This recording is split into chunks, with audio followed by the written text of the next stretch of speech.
கோப்பியம் உண்மையும் பின்னணியும்.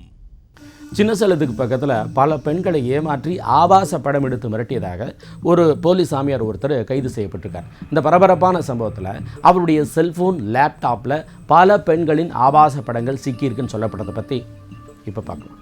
விழுப்புரம் மாவட்டம் சின்னசேலம் அருகே வாசுதேவனூர் பகுதியைச் சேர்ந்த வாகன ஓட்டுநரான ஆனந்த் என்பவரிடம் அவரது நண்பரான முத்தையன் தான் வீடு கட்ட இடம் வேண்டும் என்று கேட்டிருக்கிறார். அப்போது ஆனந்திற்கு பணம் தேவைப்பட்டதால் தன்னிடமிருந்த 50 சென்ட் இடத்தை ரூபாய் 4 லட்சத்திற்கு முத்தையனிடம் விற்றிருக்கிறார். அங்கு முத்தையன் ஒரு கொட்டகை அமைத்து தங்கியதோடு சாமியாராக மாறி குறி சொல்லி வந்திருக்கிறார். இதனால் அடிக்கடி ஆனந்த் வீட்டிற்கு சென்ற முத்தையனுக்கு ஆனந்தின் மனைவியுடன் பழக்கம் ஏற்பட்டதாக கூறப்படுகிறது.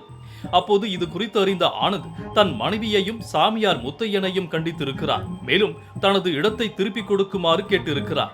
ஆனால் அதற்கு மறுத்த முத்தையன் ஆனந்தின் மனைவிக்கு டார்ச்சர் கொடுத்ததாக கூறப்படும் நிலையில் சில தினங்களுக்கு முன்பு ஆனந்த் வீட்டிற்கு சென்று அவரது மனைவியை அசிங்கமாக திட்டியதோடு ஆனந்திடம் உன் மனைவி என்னுடன் இருந்த போட்டோ, வீடியோவை Facebook, YouTube ஆகியவற்றில் போட்டு விடுவேன், இடத்தை திருப்பி கேட்டால் கொலை செய்து விடுவேன் என மிரட்டியிருக்கிறார்.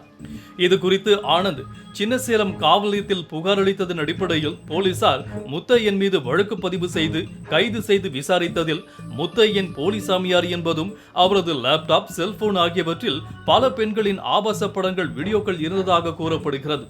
அதனால் சாமியார் என்ற போர்வையில் இவருக்கு பல பெண்களிடம் தொடர்பு இருந்ததா, அவர்களை மிரட்டி பணிய வைத்தாரா என்ற கோணத்தில் போலீசார் விசாரணை நடத்தியதால் இந்த விவகாரம் அந்த பகுதியில் பரபரப்பை ஏற்படுத்தியிருக்கிறது.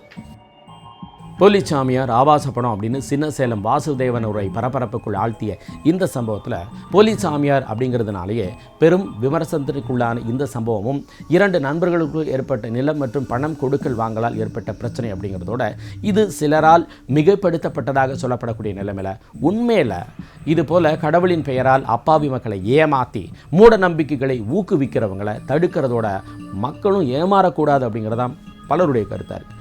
மீண்டும் அடுத்த கோப்பியம் நிகழ்ச்சியில் உங்களை நான் சந்திக்கிறேன். அதுவரை உங்களிடமிருந்து விடை பெறுபவர் சிவகுமார்.